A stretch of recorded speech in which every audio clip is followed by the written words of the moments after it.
ఇక ప్రతిపక్ష హోదా ఇవ్వాలని అడిగే వాళ్ళ దవడ పగలగొట్టాలంటూ ఘాటైన విమర్శలు చేశారు మంత్రి అచ్చెన్నాయుడు.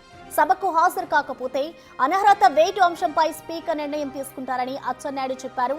ప్రతిపక్ష హోదా ఎలా ఇస్తారో కూడా తెలియకుండా జగన్ ఉన్నారని దేవ చేశారు. ప్రతిపక్ష హోదా ప్రజలు ఇస్తారన్నారు. ప్రతిపక్ష హోదాకి కొన్ని రూల్స్ ఉంటాయని అవి తెలుసుకోవాలని జగన్ కు హితవు పలికారు. ఇటు సభలో ఏ అంశాల మీదైనా చర్చ జరపడానికి సిద్ధంగా ఉన్నామన్నారు. అడిగితే గోబు మీద కొట్టాలి, చెంప చెల్లుమనిపించాలి. అసలు ఆ వరడు ఎందుకు వస్తుంది?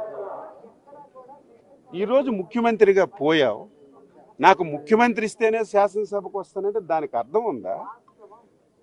శాసనసభకి రావాలని చాలామంది ఎమ్మెల్యేలు పోటీ చేశారు, ప్రజా తీర్పులో ఓడిపోయారు. నేను శాసనసభకు వస్తానని పట్టుపడితే అసహించుకుంటారా లేదా? నీ వాదనకే అర్థం లేదు.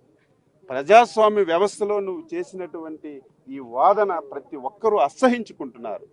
ఈరోజు నీకు ఒక శాసనసభ్యుడిగా నీకు అవకాశం వచ్చింది, నువ్వు రా.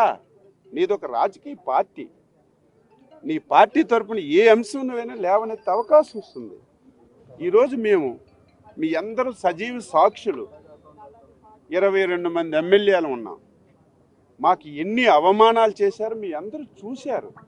మీడియా కూడా 5 సంవత్సరాలు శాసనసభలోకి వచ్చే అవకాశం లేకుండా చేశారు.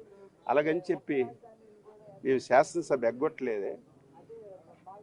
ప్రజాస్వామ్య వ్యవస్థలో రాజకీయ పార్టీ అంటే అధికారం ఉంటే పరిపాలన చేస్తామంటే అది రాజకీయ పార్టీ కాదు. అధికారం ఉన్నా, ప్రతిపక్షంలో ఉన్నా, నిరంతరం ప్రజల పక్షాన పనిచేసినటువంటి పార్టీయే అదొక రాజకీయ పార్టీ.